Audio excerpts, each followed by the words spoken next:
Hey, thanks for stopping by Casks-n-Que, where whiskey and barbecue meet. I'm your host, Justin Lloyd, and once again I have with me my good friend, Henry Turner. Hello. This is the 5th episode of our Blanton series. So this episode is Blanton's Gold. Henry?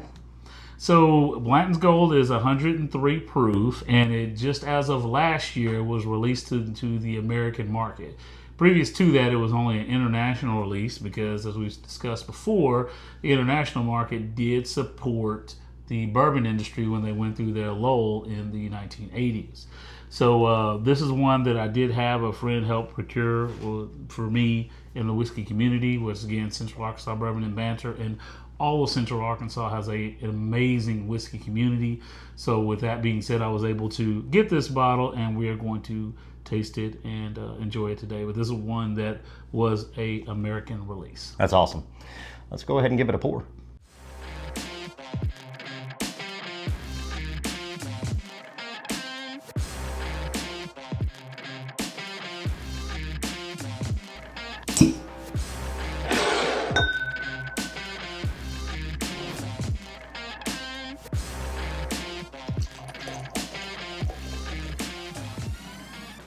So color on this one, Henry and I were just talking, this one seems a little, I don't know, lighter, I guess? Yeah, which is very odd with it being a higher proof. And of course, all these are single barrels, so the barrel influence and where they're on the rick house is going to always impact how the whiskey turns out. But this one looks like maybe a shade higher than the Special Reserve, but not as dark as some of the 93 proofs that we were drinking already.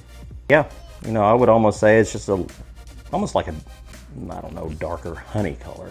Kind of like if you imagine honey that was kind of toasted, maybe. I don't know. Raw honey? Yeah, there you go. So, anyway, let's nose it, taste it, and talk about it. Well, Henry, thanks for bringing this by. Yeah. Can't wait to give it a try. The viscosity on that thing, man, it's got some legs. That's definitely a thick one. Yeah. That's thick with 2 C's. Ooh. That is a lovely... Hey, now. That's all the sweetness just amped up. The highest that we've had it so far, that is. Yeah. That's all right. Oh, yeah. That's honeysuckle. Oh, honeysuckle, yeah.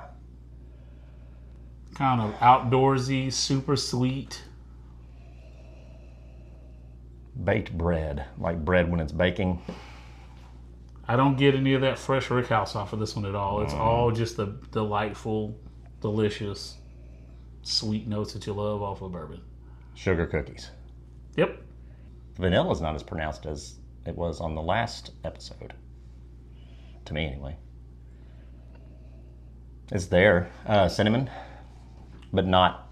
It's almost in the distance. It's so funny that they're all a little bit different. Yeah. That's the cool thing about doing this tasting and focusing in on this particular vertical is you're going to see the variances. And once again, you could have 6 of these lined up because they're all single barrels and they could all have a slightly different flavor profile. That's the whole deal with single barrel, isn't it? Mm-hmm. All right. Let's give it a taste.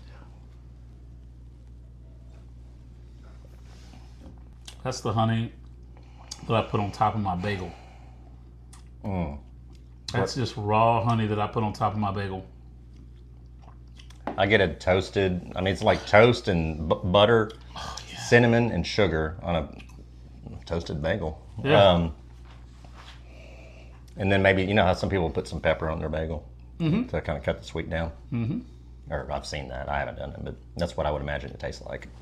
Man, that's essence of Blanton's. That is fan-freaking-tastic. It's like if you took a Blanton's barrel and you just concentrated it. Yeah. Yeah. Just put it all together and took out almost all. I didn't really get a lot of oak influence on this at all, in my humble opinion. Neither one of us mentioned that. But it's just sweet, sweet, sweet. This is worth the chase. I can't even deny that. I know we're going to get into that later. I just want to guzzle the bottle. Yeah, my God, it's good. I'm up here like, it's not making me speechless. It's just so stinking enjoyable. That's right. That's right. Blanton's Gold is a sweet spot so far. I think there's some butterscotch in there, maybe. I just keep on going back to the nose, man. It's just, a lot of times, for me anyway, my experience, the nose can sometimes be more enjoyable than the taste. Definitely. But I think this is both. Like it's like what you smell is what you taste. Yeah, and I don't know why. I think the reason why I went honeysuckle, I get a slight floral on this, and then that sweet kind of comes through, and that's really what that's purely for me what I'm getting off the nose. As the kids say, that's a banger. Mm-hmm. I can't pick out just one thing because it's for me, it's just a combination. It's like all those flavors on the nose that we talked about. Mm-hmm. It's what's in the glass. For me. I mean, everybody's kind of different, right? But the honey is there for sure. I don't know if anybody out there is a Scotch drinker, but it almost reminds me of a Dalwhinnie that's been just infused and concentrated down. But yeah, it's just very honey forward. Mm-hmm. Yep, this is fantastic. Looking at the bottle, if you can find it, keep in mind this is Blanton's Gold. So you're looking at getting this at a raffle. You're looking at getting this with an allocation release if you have a loyalty group with a store, or if you have a relationship with a store owner. So this is going to be very hard to come by, and the price is going to vary between $125. I've seen $199 in the store. I've seen $300 in places. So I think I got this for a trade, and it was around that $125 to $150. So I did pretty good on that. Oh, yeah, you did. So that's also relationships where you're getting somebody else a bottle that might be around that range, and you swap it out for something like that. So that would be the thing with me is I think the value on this thing is solid if you can get it at MSRP.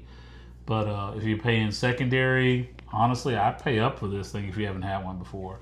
$200 I don't think is a bad price for that particular whiskey. So the price point on this one, I put it probably at a 7. Then I'd say what's in the bottle, my goodness. I don't know, like 8.5. Availability, I'm going to give it a 2. But I'm still going to score this one pretty high. I would put this at an 8. I think an 8's a solid score on this one. It's just because I really think that the availability would push it down. You can't find it, but man, if you can get this thing, this is a really, really, really great bottle. Yeah, you're exactly right. Couldn't have said it better. And just like what Henry said, availability, you just can't find it. What's in the bottle, though, let's just get to the chase for me. I mean, he said everything I was going to say. I'm not going to repeat it. Aggregate 0 to 10, I think I'm 8.25. It's legit. Yeah, it's good. It's worth. I wish we could say we want to not add to the FOMO and the chase for Blanton's Gold, but we didn't help that out this time, guys. We added to the hype. Well, on this one, it's well deserved. Yeah, I think so. Mm-hmm. Yep. Well, that's it. So that's where we are on this one. Phenomenal bottle. Thanks for sharing that with us. Certainly appreciate you, Henry. Thank you for having me. Yep. Hey, if you like this content, go ahead and like, subscribe, and smash that bell. Don't cost nothing. Thanks for sticking around. And don't forget to drink more Blantons.